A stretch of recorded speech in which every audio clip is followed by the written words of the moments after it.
Bismillahirrahmanirrahim. Assalamualaikum warahmatullahi wabarakatuh. Alhamdulillah, thumma alhamdulillah, wassalatu wassalamu ala rasulillah wa ala alihi wa sahbihi wa mawalah, amma ba'du.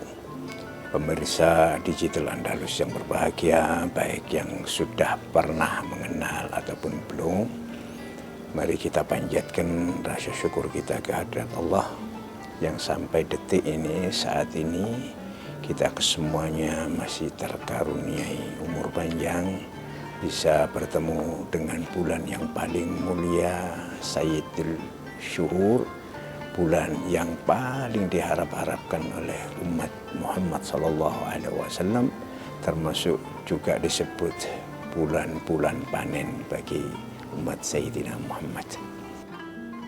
Satu hal yang memprihatinkan, ikhwani rahimakumullah, para pemirsa saudaraku yang budiman. Karena apa? Di dalam Ramadan ini kesempatan orang bisa menggapai seluruhnya.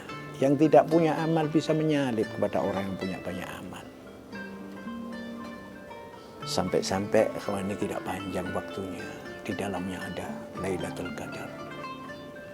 Yang saat orang mengerjakan sesuatu kebaikan di dalamnya, maka dilipat gandakan dan mempunyai muatan nilai 83 tahun. Maka itu umat Muhammad ini mempunyai usia yang pendek, tetapi untuk menggapai berkah dan amal kebajikan melampaui umat-umat yang terdahulu. Bagaimana Anda bisa bayangkan kalau Anda mempunyai anugerah hidup 15 bulan, 15 tahun, mohon maaf, 20 tahun, tinggal Anda mengalihkan menjadi 83 tahun. Maka itu ke depan kita menunggu masih 16 hari lagi, 17 hari lagi barangkali untuk bisa menyelesaikan kesemuanya Ramadan, dan di dalamnya ada waktu yang disebut Lailatul Qadar. Apa itu Lailatul Qadar? Maka itu Allah berfirman, "Wa ma adraka ma Lailatul Qadar." Apa gerangan yang disebut oleh Lailatul Qadar? Lailatul Qadar adalah satu saat, satu malam yang saat seorang hamba mengerjakan amal saleh karena menggapai ridha Allah Subhanahu wa taala, maka dilipat gandakan pahalanya hingga sampai mempunyai waktu 83 tahun. Maka itu pesan kami, khususnya untuk saya sendiri, keluarga kami sendiri, seluruh staf Andalus, mudah-mudahan semuanya bisa menggapai dan mendapatkan kemudahan untuk mendapatkan Lailatul Qadar. Lailatul Qadar, beberapa ulama berpendapat tidak diberitahukan kepada satupun, hingga tidak meremehkan pada waktu-waktu yang lain. Seluruh Ramadan diupayakan untuk semaksimal mungkin, seoptimal mungkin menghambakan diri sebagai hamba yang pantas untuk menghambakan, menerima perintah Allah, sami'na wa ata'na. Iya, aku tunduk ya Allah karena aku hambamu. Apapun bentuk ibadah, baik sholat, baik zakat, terutama saat bulan ini, puasa ini yang banyak dilupakan oleh orang. Yang paling penting penghambaannya. Adapun untuk menggapai baik puasanya, sempurna puasanya, setiap manusia mempunyai jalan masing-masing untuk ingin menggapai nilai yang paling optimal, dan mudah-mudahan kita dimudahkan oleh Allah. Disembunyikan oleh Allah Subhanahu wa taala. Ulama yang lain berpendapat setiap saat awal Ramadan, hari apa, maka Lailatul Qadar diturunkan hari itu. Begitu pendapat ulama yang lain. Ada yang mengatakan, aku pernah mendapatkan dan melihat Lailatul Qadar itu saat malam bulan Ramadan pertama. Dan jumhur ulama mengatakan di hari-hari ganjil pada 10 akhir Ramadan dan malam hari.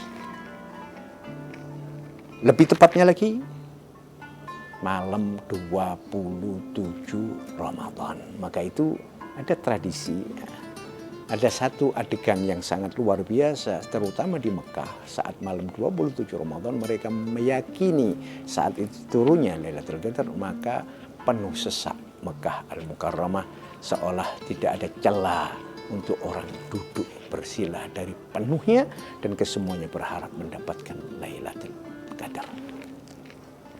Ikhwani rahimakumullah, Apakah harus seperti itu? Tidak. Maka itu kami mempunyai resep dan konsep untuk menggapai kemudahan kita mendapatkan Lailatul Qadar. Satu, Rasulullah Shallallahu Alaihi Wasallam saat 10 hari akhir itu sampai mengatakan saddal mi'zar sebagai isyarat. Jadi merapatkan sarungnya, merapatkan pakaiannya sebagai isyarat bahwasanya beliau meninggalkan seluruh keduniawiannya sampai kewajiban rumah tangga, sampai hubungan suami istri ditinggalkan. Bisa kita bayangkan bagaimana besarnya nilai Lailatul Qadar. Yang dalam setiap harinya Rasulullah ibadah, dalam kesehariannya Rasulullah mendekatkan diri kepada Allah.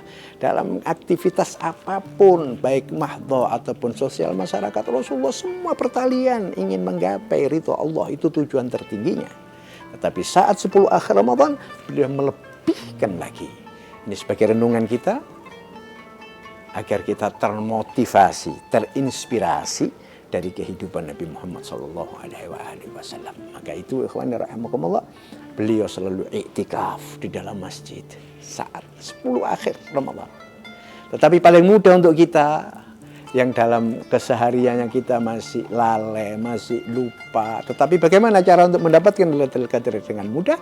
Maka kita teringat apa yang disabdakan oleh baginda Sayyidina Muhammad Sallallahu Alaihi Wasallam. Barang siapa yang sholat al-isya berjamaah, maka seolah dia qiyamul lail nisful lail. Bangun malam, beribadah malam hari, terhitung separuh malam sudah dia kerjakan. Sekaligus dibarengi dengan sabda yang lain, barang siapa yang sholat berjamaah saat subuh, maka dia sholat malam seluruh malam tersebut. Maka itu, kalau kita melakukan ini, ikhwani, tanpa meremehkan yang lain, apalagi sudah dapat percontohan-percontohan dari Nabi Muhammad SAW, kalau kita bisa kita kerjakan. Tapi kalau tidak bisa, agar kita mendapatkan Lailatul Qadar, kita jalankan yang ringan dan gampang ini. Salat isya berjamaah dan salat subuh berjamaah. Yakinlah dari sabda Nabi, orang yang mengerjakan itu bakal mendapatkan Lailatul Qadar. Dan mudah-mudahan kesemuanya kita mendapatkan Lailatul Qadar dengan sempurna, dan Allah ridha kepada kita, termasuk dipanjangkan umur kita hingga kita bisa bertemu dengan Ramadan selanjutnya. Pada akhir usia kita bisa mudah mengucapkan kalimat tauhid la ilaha illallah Muhammad Rasulullah dalam arti yang mudah, husnul khatimah. Saya Muhammad Ali Hussein Al-Hamid, satu di antara mutawif Andalus Travel Nusantara. Mohon maaf, terima kasih atas perhatiannya. Wallahul muwaffiq ila aqwamit thariq. Assalamualaikum warahmatullahi wabarakatuh.